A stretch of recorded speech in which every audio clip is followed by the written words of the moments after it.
We have a few swarm traps throughout our property, and one of the ones that we have that's inhabited right now is in a hedge that we have at the back of our property. It butts up to a creek. It's about 15 feet up in the air, so it's a little more difficult to get to. However, we put it up there about 2 years ago, and some bees moved in last year, June, July timeframe. And instead of taking them down like most beekeepers would do and moving them into a hive, we decided to leave them there, let them do their thing, see how well they did by themselves without our intervention.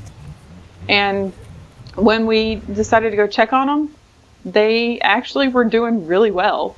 They had drawn out all the comb, and it was nice and straight because we did put frames in there. It was nice and straight. They had brood, they had honey, and we were like, idea, we'll use it as a resource hive because they're doing so well. And so that's what we've been doing.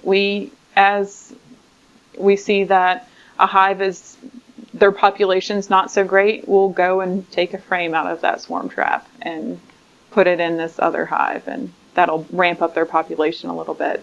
Like I said, it's a little difficult to get to. We do have a ladder that we use. There's some roots coming out because it's a pretty big tree, and the creek is on the other side, so we can't just go all the way around it. So there's only a couple of entrance points that we can use to get to it, but it's been working out okay.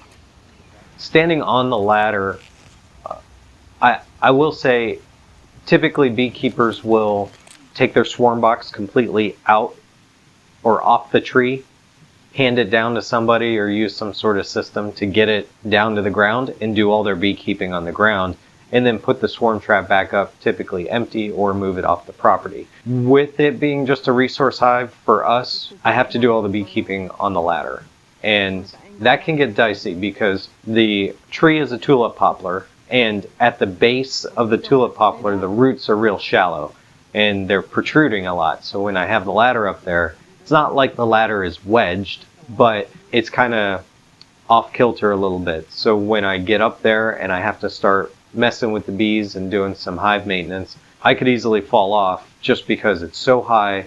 The ladder it's stable, but it's just angled, you know? And so that being said, it is difficult. Taking frames out and look at them, pretty easy. Trying to hand them down to somebody or doing anything else is much more difficult because you want to have one hand for yourself, like to grab the tree or grab the ladder or something, and the other hand to grab to hand down the frame. So it can be difficult. The swarm trap actually has a ridiculous amount of propolis, and that's a good thing. That means disease resistant because that propolis is it's antibacterial, antimicrobial, and all of these really good things. We do have some hives that are more prolific when it comes to making propolis than others. Maybe not quite to that scale as the swarm trap has, but there are some that we've noticed that have a lot of extra propolis whenever we're taking off the inner cover or scraping off frames and things like that. So we all know that bees are clean. We talk about how they'll go and do cleansing flights. They don't use the bathroom in the hive. They like to clear out any sort of debris or anything else that's just like bad for the hive. Typically bees are very clean.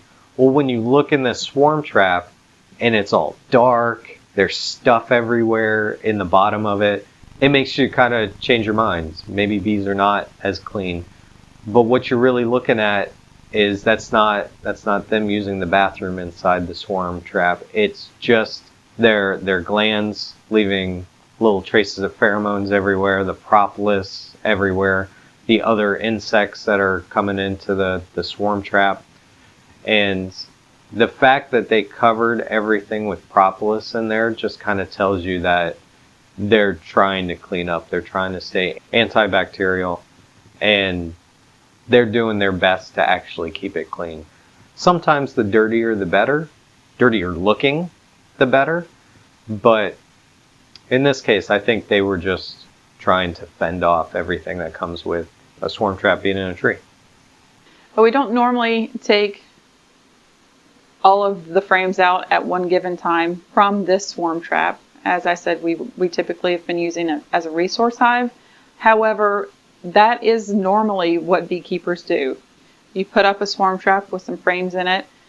As soon as a swarm moves in, you take those bees out and you put them in another hive. This time we decided to take those bees out. We had another hive that their population's not quite as strong as we'd hoped it would be coming out of winter. So we wanted to supplement that hive. And we knew that we had another 5 frames of bees potentially in the swarm trap, and we went up there to check on them. They were still doing amazing.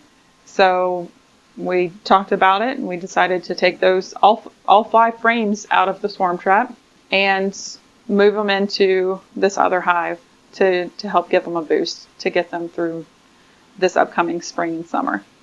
And as well, we want to make sure all of our swarm traps are empty.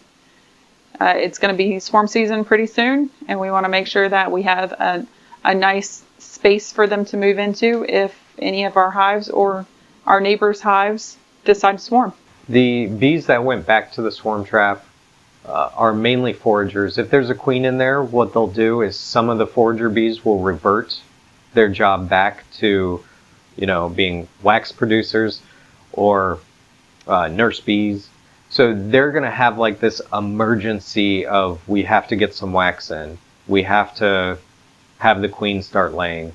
And then I have noticed that since we took those frames, there are a lot of bees that are very active at that swarm trap, and you can see them visibly coming down to get pollen. You can see them go into all the different weeds and flowers and everything that we have on property, and things that I haven't seen them, the bees really getting at, they're now just all over everything.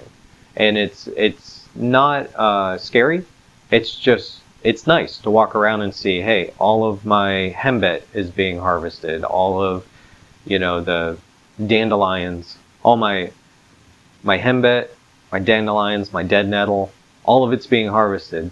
And you can tell that there's a motivation there. So I would recommend a helper when getting into any swarm trap. Whenever you have to climb a ladder, have a helper, somebody to hold the ladder, somebody to grab the swarm trap, or help you with whatever pulley system you have to get them down.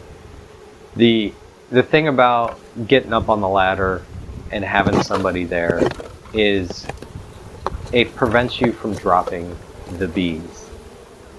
Because if you drop the bees, they're not happy. And at that point, they're probably not healthy either, because they've just been dropped 15 feet, And as we know, happy bees are healthy bees. Healthy bees are happy bees. Happy and healthy bees are bees that don't sting you. See you next time.